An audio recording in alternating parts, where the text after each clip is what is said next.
At this point, we can't even call Dani the crash out captain, crash out queen. We need something better.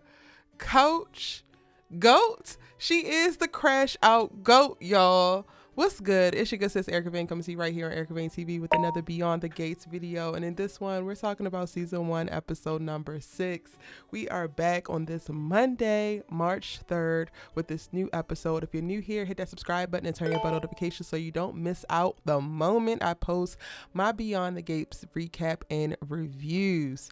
Y'all, this was a very good episode. Such a great way to start week number 2 in this new series life. We are picking up where we left off with, who did Dani shoot? Nobody. She shot the flowers behind them, but she wanted to get everybody's attention, and that is what she did. Kudos to Miss Dani. I'm not even gonna hold y'all. I'm standing with Dani's daughter. Naomi, and she's just like, yeah, it is what it is. She pulled a gun out. Nobody actually got hurt. Some people got uncomfortable. They will be all right. Because that's what I'm going to do. I'm just going to stick beside her. Crazy as it might seem, I'm rolling with Dani still. Yet and still. Is she wild? Yes. Is she erratic? Yes. Is she chaotic? Yes. However, I completely understand her woman scorn. And who are we? Who are we to say how she handles it? Who are we to say how she gets to confront it? Now, she's definitely taken it to the ends of the earth as it pertains to the confrontation. She ruined their wedding, which I'm actually glad it happened because, Bill, you should already knew what was up. You came over here trying to play your little blackmail card, want to have everybody there. We dressing all black like an omen, coming to the funeral that this fiasco actually is. And my daughter added a little extra razzle dazzle because she pulled out the gun on y'all. If you would have left us alone, let her go to Paris, you wouldn't be worrying about this. And then, Bill and Haley, y'all wound up just getting married in front of your employees any damn way. This is what you should have did from the jump, but you wanted to reach too far. And you know what happened? You got that hand smacked. You asking for a little bit too much. Bill Hamilton, you might be a high-powered criminal defense attorney making lots of money behind the gates, but you still can't press on the Duprees. You still can't predict what's going on. And you are dang on sure not in control. They ain't Pinocchio and you ain't the puppet master. Now, if he ain't learned that before, he learned it now. I don't know what's going to play out next, y'all, because after Chelsea comes clean at the very end of the episode about how she actually was live streaming the whole thing to her 1 million plus followers. I guess sorry for the idea of us not having a paper trail or any type of evidence. The wedding photographer didn't get no pictures, so we thought that we was free and clear only for Chelsea to broadcast it everywhere, which also gives a little bit unrealistic, but I'm trying to stay out of the waters of like saying something is unrealistic because this is a soap opera, right? But y'all know how these social media networks do. The moment that they see a gun, the moment that they see a titty, the moment that they see something untoward, they be trying to flag you. So to know that they allowed that whole stream to go while somebody had a gun pointed on them, if it gives like, yeah, that wouldn't actually be able to happen. Some people might have seen the beginning of it, but they wouldn't be able to see it in its entirety. And but people do be screen recording and whatnot. So it is on the internet forever once it's there, even if she tries to delete the live stream. Ooh, Chelsea girl. It's really dope though that Dani didn't blame her, and Dani is really taking all responsibility. She's taking all the lashings. Her mother, oh my gosh, Miss Anita, like, you coming down very hard because she's embarrassing y'all's family. Meanwhile, y'all only dragged her over to this daggone wedding because y'all are trying to protect some other embarrassment that Martin got going on because Bill got some information and y'all trying to protect him. So while we on out daggone high horse, while we on our pedestal talking about how crazy Dani is and how ridiculous Dani is and how much of an embarrassment Dani is, go ahead and get ready to shift that over to Martin because y'all are bending over backwards to protect him from some untoward sexual things. I'm gonna go ahead and call it now. We don't know exactly what it is, but I'm gonna go ahead and call it that it's some untoward sexual things going on. And y'all need to have not so much energy for Dani because at least what you see is what you get with Dani. Martin stuff is in the shadows, which can, to me, be a lot more harmful to y'all. Out of all of the things that Dani has done, what I will forever respect is that she has spoken with her chest. She's not moving dubiously. She is saying it how she feels it. She is calling it how she see it. And she is giving y'all exactly what she has going on. She's not conniving. She's not sneaky. She's not backstabbing nobody. It is what it is with her. And I feel like you can always navigate somebody like that, even if they're chaotic. But when somebody like Martin is so worried about reputation, is so worried about his job, having nightmares that he won't even deal with, got a shifty old husband, it's way too many things in the shadows there, and I don't like that. I don't like when I don't have visibility on what's going on around me.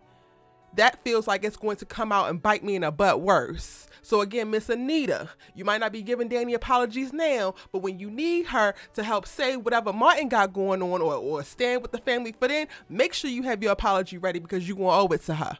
Yes, she did some untoward stuff. Yes, this could be a little bit shameful because, yeah, she pulled a gun out on somebody.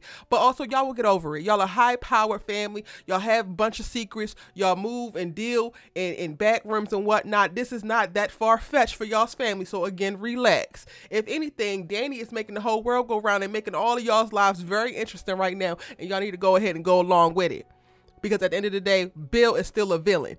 Dani got the gun, but Bill is still a villain. And Haley, I don't have no tears for your behind either, girl, because you knew exactly what you was doing. And I wish that y'all get to the point of explaining whatever Haley's side of it is, because Dani will profess from the mountaintops. This is what happened. You cozied up to my daughter, and then you came and you were eating dinner and doing all this around our family. Then all of a sudden you want to be in Bill's bed. And then Haley swears on everything that she knows and loves. Meanwhile, she ain't got a damn thing. She ain't got a pot to piss in or a window to throw it out of. She swears on everything. That's not how the story go. Well, then how the story go? How the story go, ho? Because you keep saying that's not the narrative, that's not the story. What is the actual story? Dani can't possibly be going this crazy because you are actually innocent. Because you actually don't have no part in it.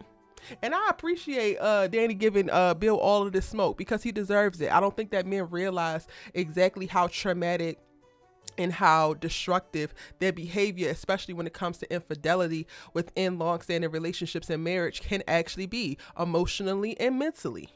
And he just seen a physical manifestation of that. Y'all can argue with y'all's mamas in the comment section, but I'm standing with Dani. I'm just them. Now, if we don't have enough crazy when it comes to Dani, you take your behind over to Dana Leslie house, and it's extra crazy.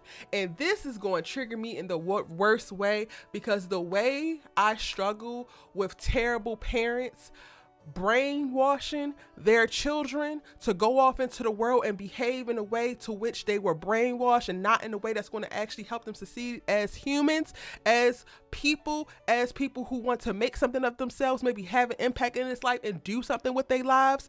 The way that Ava has this ridiculous vendetta towards Ted, who's quote unquote her dad. Meanwhile, Ted don't recognize you or your mammy. The same mammy that you lying saying it was the surrogate of. Like, ma'am, if you and Ted was together that much, why don't he remember you, girl? If it was supposed to be you and not Nicole, why did he look right past you and you staring like a deer in daggone headlights in that elevator, and this man didn't even notice you a bit? And if you did get pregnant by this man, however, was she 19, 18? Why didn't you tell him? No, I'm gonna wait 18 years, act like she not my daughter, raise her barely having anything, build up a bunch of animosity and resentment, want to be Nicole, Dupree, Richardson so bad, and then come back 19 years later to get my revenge. Like, girl, do you understand how you sound? And yes, I don't give a damn how hypocritical I sound. I'm standing 100% behind Dani's crazy ass, but Leslie immediately got to go, and she did take her crazy ass daughter with her because she didn't ruin her. She didn't ruin her immediately. So you mean to tell me you have the opportunity to now go and work in your father's house, and you're going to listen to your goofy mama instead of using that opportunity to get to know your dad? The same dad who don't know you exist. Why don't he know that you exist, Ava? Because you're raggedy ass mammy. This storyline pisses me off already. However, it is a very good soap storyline, so I ain't even going to do too much with it. But the both of them, I'm on the both of they behinds extra, because the villainous laughs, the little smirks that Ava got going on. This girl has so much hate in her heart for this man that she has never even met, never even known. And she ain't even questioning a bit of her mama's lies and deceit. And I'm calling it lies and deceit off rip. The lady is lying about her damn name. You mean to tell me that she couldn't possibly be lying to you? Ava, please. You too grown for this. Now, Andre, is it jungle fever, baby? Do you know? Well, he did know Ashley. I think they grew up together. So was she your first love? What the hell? The way that he look at this lady don't make no daggone sense, y'all. But he gonna get her, and the firemen know it. They done delivered the lady baby in the elevator, so they done had this little bonding moment together where they didn't come out as heroes for somebody. The lady asked for a picture of them two together, and Andre is only too happy to oblige, having them look like a happy couple themselves. And the fireman looking like, what's going on here? He about to take your lady. That's what's going on. It's about to be a wrap. Now, we do get some foreshadowing when Ted talks about how Anita and Vernon would do anything for their kids the same way that he would do anything for his, talking to Kat. And this is literally just a foreshadowing of how Ava's going to come in and blow up this whole thing. And I think Kat is definitely going to be the one to not be able to forgive Ted once it finds out that she has a sister that she didn't know about. But Kat better watch her back, because if her mama, if Ava's mama can look at Nicole with such, oh, I wish I was in this woman's skin, I wish I was living this girl's life, then your sister Ava got that in her too. She gonna want to be you, Kat. And if they already called you privileged and silver spoon or whatever else, they don't even know you. Watch your back, Kat. What else happened in this episode, y'all? That's pretty much it. I can't wait to see this press conference and how they're gonna try to clean all of this up. See what they have to say to the public. And Martin is just so very concerned about how this will reflect on him as a congressman. Sir, it's clear that you have other secrets in your past, so how about you not worry about how everybody else's action is going to reflect on you and worry about cleaning up your own? Yeah, I'm not really feeling Martin right now. I don't like how he moving.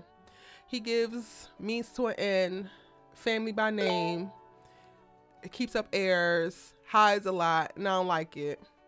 But like I said, this episode was really, really good. If y'all want additional details, check out my written article on ericavane.com. I also broke down every single episode for the first week, premiere week. So if you missed any of those, you can check them out. I do have the Beyond the Gates playlist linked down below. And you also can turn on the bell notification specifically for that playlist so that you are notified specifically when I post Beyond the Gates videos. It's your good sis you love to talk TV with, and I'm going to see you in the next one.